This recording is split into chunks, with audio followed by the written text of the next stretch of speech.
barnaamijkan loogu magac daray Somali Got Talent in Gaalkacyo ayaa waxaa soo agaasimay wariye Maslax Mukhtaar Daahir waxaana lagu soo bandhigay suugaanta noocyadeeda kala duwan sida heeso, gabayo iyo sheekooyin qosol badan waxaana ka soo qayb galay qaar ka mid ah mas'uuliyiinta gobolka kuwa degmada iyo dhalinyaro rag iyo dumar bale.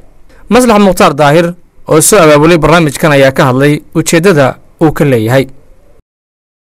ujeedada koowaad waxa weeye in dhalinyarada ku nool ee gobolka Mudug iyo guud ahaan bahaweynta ku nool gobolka Mudug in ay helaan madadaalo oo ay isugu yimaadaan labadii bilood ama saddexdii bilood ama lixdii biloodba mar taasi oo ay ku kala faa'iidaan wax badan.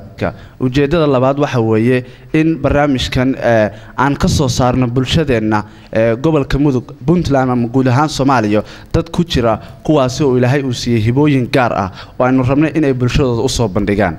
waa ujeedada labaad ee barnaamijka. ujeedada saddexaad waxa ay tahay in dhalinyarada Soomaaliyeed gaar ahaan kuwa gobolka Mudug gaar ahaan Gaalkacyo in aynu ka joojino tahriibka oo aynu u sameeyno madadaalo oo ay isugu yimaadaan bishii mar labadii bilood mar ama lixdii biloodba mar.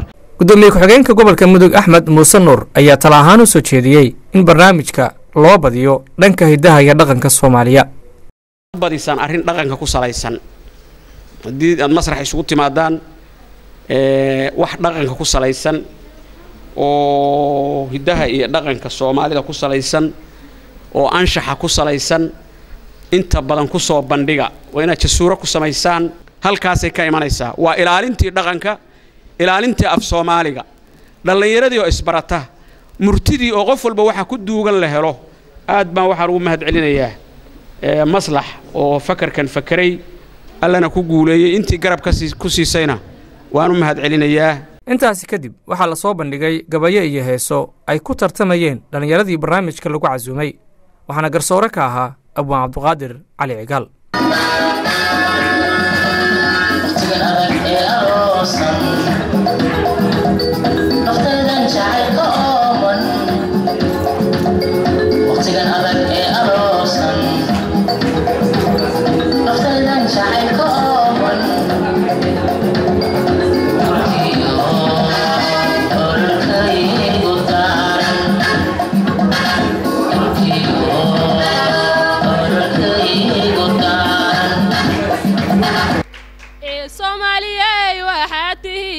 sabkayo wadna ila faaya soo sooranya see doodi baateen esinji walaalayo isku sawda baatiin esokeeya isjecel yo heedeed soo cambaatiin esunada iyo diinta dhaqankaad ka simaantiin.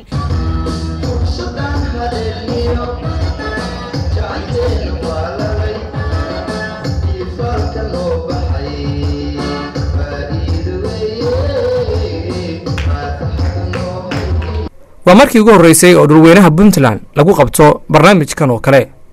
Cabdinaasir Maxamed Cali, Somali Channel, Gaalkacyo.